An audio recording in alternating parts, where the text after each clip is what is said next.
નખત્રાણા સેઠ કેવી હાઈસ્કૂલમાં પરીક્ષા પે ચર્ચા અંતર્ગત વિદ્યાર્થી કાર્યક્રમ યોજાયો. મારું નામ દલ વીરેન્દ્રસિંહ જીતેન્દ્રસિંહ છે.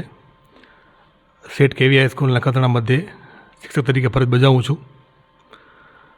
પરીક્ષા પે ચર્ચા 2024 અંતર્ગત આપણા માનનીય પ્રધાનમંત્રી શ્રી નરેન્દ્ર મોદીના જે પ્રોગ્રામમાં આપણે અત્રેના ધારાસભ્ય શ્રી માનનીય પ્રદ્યુમનસિંહ જાડેજા હાજર રહ્યા હતા. આ ઉપરાંત જીએમટીસી કોલેજના જે ટ્રસ્ટી છે લાલજીભાઈ રામાણી એ પણ હાજર રહ્યા હતા. એમનું સાલુટાડી સન્માન કરવામાં આવ્યું અને પ્રદ્યુમનસિંહ જાડેજા દ્વારા વિદ્યાર્થીઓને પરીક્ષામાં કઈ રીતે મહેનત કરવી એના વિશે માર્ગદર્શન આપવામાં આવ્યું. આ ઉપરાંત જ્યારે પ્રોગ્રામ સ્ટાર્ટ થયું અને ત્યારે પ્રધાનમંત્રી દ્વારા જે પણ વિદ્યાર્થીઓને માર્ગદર્શન કરવામાં આવ્યું એ બધા વિદ્યાર્થીઓએ શાંતિપૂર્વક સાંભળ્યું અને નિહાળ્યું. ધન્યવાદ.